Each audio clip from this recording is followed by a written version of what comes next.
అందరికీ నమస్కారం అండి. నా పేరు ఆదినేని పద్మ. నేను మందడం గ్రామంలో ఉంటాను. మా కుటుంబం మొత్తం 9 మంది అండి, చిన్నపిల్లలతో కూడా. 2 కొడుకులు, 2 కోడళ్ళు.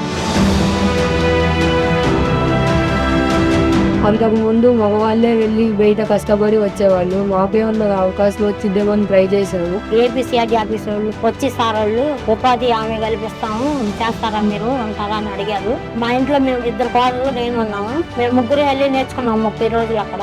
మాకు జాబ్ కింద ట్రైనింగ్ ఇచ్చారండి. మేము ఉదయాన్నే 6 గంటలకల్లా లేచి ఈ మిల్లెట్స్ సంబంధించిన జావని 7 కల్లా స్టార్ట్ చేస్తాము. జొన్నలు, సజ్జలు, రాగులు, గోధుమలు అరకిలో వేస్తాం సార్. వేసి ఏపుకొని పిండి పట్టించుకుంటాం. 20 లీటర్లు నీళ్లు పోసుకొని ఇంకో 10 లీటర్ల నీళ్లు కలుపుకుంటాం.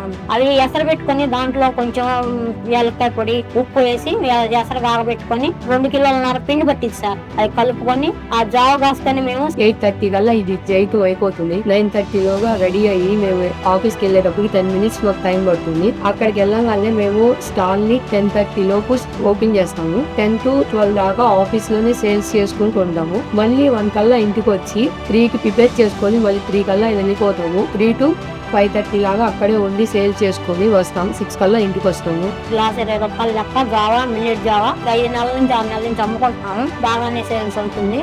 ఈ ఉపాధి కలిగించిన ఏపీసీఆర్డీ ఆఫీస్ వారికి థ్యాంక్ యూ.